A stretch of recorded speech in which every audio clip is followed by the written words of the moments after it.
రాయలసీమకు ముఖద్వారమైన కర్నూలు జిల్లాలో కృష్ణా తుంగభద్ర నదులు ఉన్న సాగు తాగునీటికి కటకటే ఏర్పడుతోంది.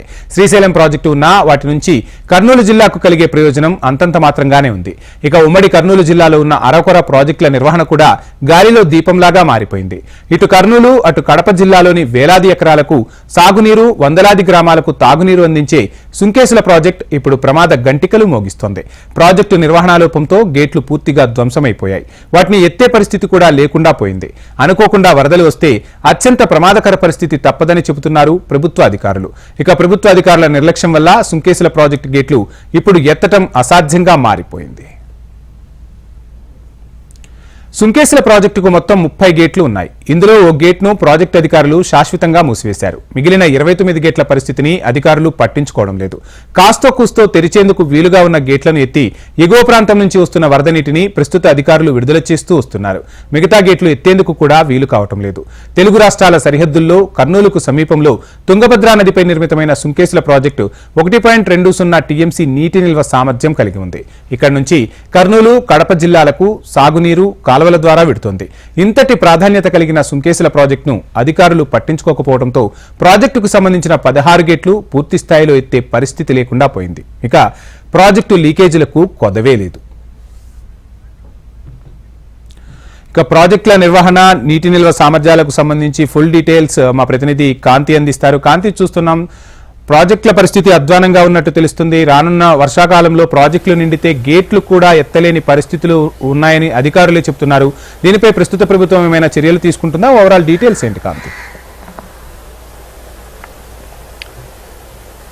వంశీ, ఆంధ్రప్రదేశ్లో ఏవైతే ప్రాజెక్టులు ఏదైతే గత 5 సంవత్సరాలుగా రివర్స్ టెండరింగ్ పేరుతోటి నిర్వహించినటువంటి దీంతో, అలాగే గత 5 సంవత్సరాల్లో ప్రాజెక్టుల నిర్వహణ పైన సీతకన్ను వేసింది గత ప్రభుత్వం. ఈ నేపథ్యంలో ప్రాజెక్టులకు సంబంధించినటువంటి ఇది ముందుకు వెళ్లడం అనేది జరగలేదు. అయితే ముఖ్యంగా రాయలసీమ ముఖద్వారంలో ఉన్నటువంటి ఈ ప్రాజెక్ట్స్ ఏవైతే ఉన్నాయో ఆ ప్రాజెక్ట్స్ పరిస్థితి అయితే మరీ ఘోరంగా ఉందనే చెప్పుకోవాలి. అయితే తాగునీటి, సాగునీటి కావాల్సినటువంటి నీటిని ఒడిసి పట్టుకునేందుకు ప్రాజెక్టుల వద్ద నీరు వచ్చి చేరినప్పటికీ కూడా వాటిని స్టోరేజ్ చేసుకునేందుకు, అలాగే మిగిలిన వాటికి అంటే కొన్ని స్టోరేజ్ చేసినప్పటికీ కూడా బయటకు వెళ్ళిపోయే పరిస్థితి ప్రస్తుతం కనిపిస్తా ఉంది. అలాగే ఈ వాటర్ స్టోరేజ్ కి సంబంధించి ప్రాజెక్టుల నిర్వహణ కోసం గతంలో అంటే గత టీడీపీ హయాంలో 2014 నుంచి 19 వరకు 65,000 కోట్ల రూపాయల నిధులను విడుదల చేసి ప్రాజెక్టుల మరమ్మతుల కోసం వెచ్చించింది. ఈ నేపథ్యంలో ఆ నిర్వహణ తరువాత గత 5 సంవత్సరాల్లో 2019 నుంచి 2024 వరకు కూడా 35,000 కోట్లు మాత్రమే విడుదల చేయడము, ఆ విడుదల చేసినటువంటి నిధులను కూడా వాటికి వినియోగించకపోవడంతో ప్రాజెక్టుల నిర్మాణము, అలాగే ప్రాజెక్టుల వద్ద ఉన్నటువంటి పరిస్థితి ప్రస్తుతం ఘోరంగా తయారైందని చెప్పుకోవాలి. ప్రాజెక్టుల పరిస్థితి చూసినట్లయితే అక్కడ వాటర్ వచ్చి స్టోరేజ్ అయినప్పటికీ కూడా వాటిని విడుదలకు చేసే కానీ బ్యారేజీల వద్ద గేట్లు మరమ్మతులు పూర్తిగా ఎక్కడికక్కడ అస్తవ్యస్తంగా ఉన్నాయని చెప్పుకోవాలి. ఇక కడప, కర్నూలు, రాయలసీమ ప్రాంతంలో రైతుల పరిస్థితి అయితే అగమ్య గోచరంగా మారింది. తాగునీటి కష్టాలు, సాగునీటి కష్టాలతోటి రాయలసీమ మొదటి నుంచి రాయలసీమను సస్యశ్యామలం చేసేందుకు ముందుకు వెళ్తాము అని ప్రభుత్వాలు చెప్పినప్పటికీ కూడా ఇప్పటి వరకు ఆ పరిస్థితి అయితే ప్రస్తుతం కనిపించలేదని చెప్పుకోవాలి.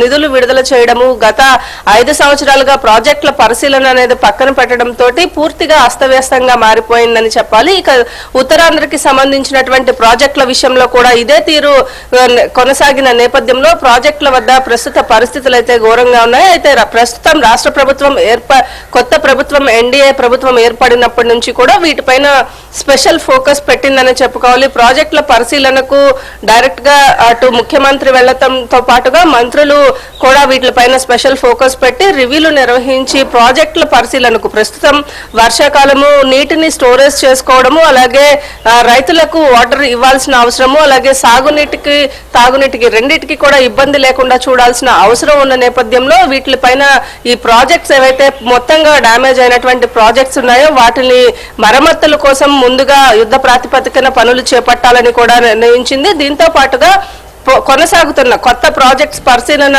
చేయడంతో పాటుగా కొత్త ప్రాజెక్టులు ఎక్కడైతే ఆగిపోయాయో వాటిని వాటర్ డైవర్షన్ కోసం కావచ్చు, అలాగే వాటర్ వేస్ట్ అవ్వకుండా సముద్రంలోకి వెళ్ళేటువంటి నీటిని ఏదైతే ముందుగా మన స్టోరేజ్ చేసుకోవడం కోసం డైవర్షన్ కోసం ప్రభుత్వం అయితే చర్యలు తీసుకుంటా ఉంది. ఇప్పటి వరకు అన్ని ప్రాజెక్టులు రాష్ట్ర వ్యాప్తంగా దాదాపుగా ఉన్న అన్ని ప్రాజెక్ట్స్ వద్ద కూడా ప్రస్తుత పరిస్థితిని బేరీజు వేయడంతో పాటుగా దానిపైన ఒక స్పెషల్ ఫోకస్ పెట్టిందని చెప్పుకోవాలి వంశీ.